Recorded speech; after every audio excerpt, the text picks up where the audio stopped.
থেকে সাদিককে এবং ফরহাদের নামে ক্রস চিহ্ন দিয়ে রাখা হয়েছে। সেটা শুধুমাত্র রোকেয়া হলে ঘটে নাই, সেই ঘটনা অমর একুশে হলেও ঘটেছে। অমর একুশে হলের যে ভোট কেন্দ্র সেখানেও ঘটেছে। তখন আমি যখন দুটাই ইনভেস্টিগেশন করতে গেলাম, চিফ রিটার্নিং অফিসারের নির্দেশ ক্রমে আমি ভোট কেন্দ্রে প্রবেশ করলাম এবং তাদেরকে জিজ্ঞাসাবাদ যখন করলাম, জানার চেষ্টা করলাম, তারাও সেটা মেনে নিয়ে বললো এটা কিভাবে হয়েছে আমরা জানি না।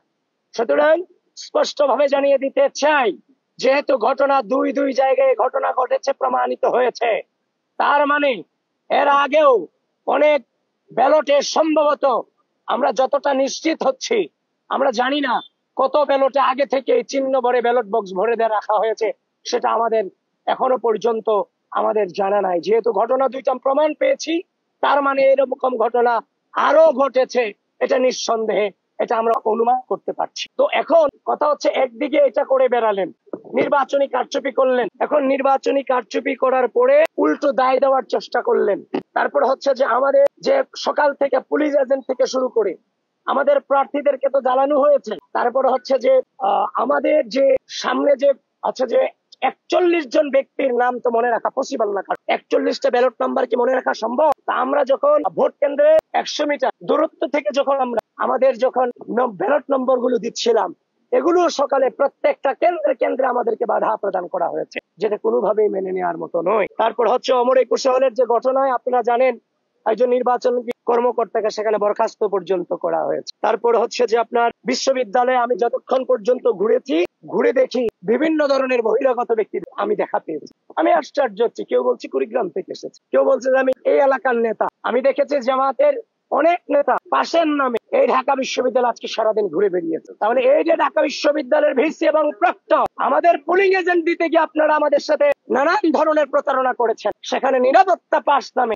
ঢাকা বিশ্ববিদ্যালয়ের বাইরে থেকে জামাত শিবিরের নেতা কর্মীদেরকে আপনারা ক্যাম্পাসে ঠাঁই দিয়েছেন, এটা কোনোভাবেই বরদাস্ত করার মতো ম্যাটার নয়। তারপর আমরা আরো দেখেছি এবং প্রমাণ আছে আমাদের কাছে, সেই ছেলেটাও আমাদের কাছেই আছে, এমন কয়েকটা অভিযোগ আমরা পেয়েছি। সেন্ট্রাল ব্যালট 2টা করে দেওয়া হয়েছে এবং অনেকে 2টা জায়গায় জমা দিয়ে আসছে এবং আমরা দেখতে পাচ্ছি সেটার রেজাল্ট কিছুটা ভোট গ্রহণে কিছুটা প্রভাব ফেলেছে বলে লাস্ট 1 ঘন্টায় বিজয় 71 হলের যে ভোট কেন্দ্র ছিল সেখানে দেখানো হয়েছে লাস্ট 1 ঘন্টায় 100 কাউন্ট হয়েছে, কিন্তু এখানে যারা অবস্থান করেছে তারা আমাদেরকে নিশ্চিত করেছে লাস্ট 1 ঘন্টায় 100 জন স্টুডেন্ট আসেনি এখানে বিজয় 71 হলের যে ভোট কেন্দ্র ছিল। তারপর হচ্ছে যে আমরা এখনো পর্যন্ত বিশ্ববিদ্যালয় প্রশাসনের কাছে 12টা অভিযোগ পত্র জমা দিয়েছি, লিখিত অভিযোগ আমরা জমা দিয়েছি। সবকিছু মিলিয়ে আমরা যে নির্বাচন আশা করেছিলাম, আমরা কোনো প্রশ্ন রাখতে চাই না, আমরা সেই নির্বাচনের কাছ থেকে আমরা সেই শুরুতেই গণঅভ্যুত্থান পরবর্তী যে গণতান্ত্রিক চেতনা, সেই চেতনাকে ব্যাহত করা হয়। আপনি আশ্চর্য হবেন, সেই টিএসসি তে একজন ম্যাম, মুনামি ম্যাম, সহকারী প্রক্টর, তিনি আমাদের মেয়ে সূচনাকে পাঠ কক্ষ বিষয়ক সম্পাদক রোকেয়া হলে মুনামিকে বলেছে, তোমার ছাত্রত্ব কিভাবে থাকে আমি তোমাকে দেখে দিব। ম্যাডামকে তো হিংস্র আচরণ করার প্রয়োজন ছিল না, এটা তো নির্বাচন। সে তার শুধুমাত্র